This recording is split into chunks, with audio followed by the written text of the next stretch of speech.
চলো বেবি বসো। এই ভাই উঠেন আপনি এনে বলেন, আপনি ভিতরে যান। কেন ভাই এনে বলি কি হইছে? আরে ভাই এই জায়গায় একমাত্র ভিআইপি আর রিচ কাস্টমাররা বয়, আপনি গিয়ে ভিতরে বলেন তো ভাই, উঠেন। আপনি আমারে গরিব বলে অপমান করলেন। আমি জানি নেভালভি রেস্টুরেন্টে অনেক ভালো ভালো খাওয়ান পাওয়া যায়। কি আছে আপনার নেভালভি রেস্টুরেন্টে?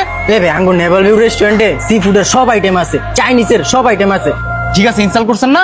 আপনার নেভালভি রেস্টুরেন্টে যত ধরনের খাওয়ান আছে, sea food, Chinese, pasta, burger যা আছে সব লেন, সব খাবো।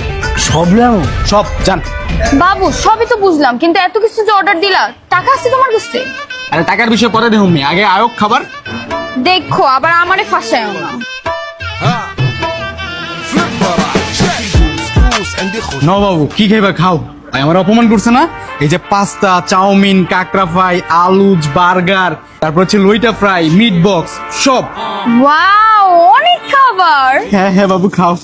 বাহ বাহ বাহ বাহ বাহ, তোরা আমি টাকা দিছি, তুই গ্যাস সিলিন্ডার কিনা লয়া বাসায় যাবি, বাসায় রান্নু বারমু খামু। তুই এখানে রেস্টুরেন্টে মাইয়া লয়া খাইতাছস, সিলিন্ডার কই? ইয়ে মানে সিলিন্ডার, সিলিন্ডার এই মেয়েকে, এটা আমার বউ, তুমি সিলিন্ডার। ও যদি তোর বউ হয় আমারে গার্লফ্রেন্ড বানাইছিস কেন? এখানে আমার কাজ কি? ক আর কাজ কি? আসলে বাবু হইছে কি, দল ক্ষমতা হওয়ার পরে শরীরে একটা এনার্জি আয় পড়ছে, পকেটে কিছু টিয়া পয়সা হইছে। এরপরে মনে করো আমি তো একটা গার্লফ্রেন্ড ডিজার্ভ করি বউর পাশাপাশি, ঠিক না কও? এর লাগে আমি তোমার গার্লফ্রেন্ড বানাইছি।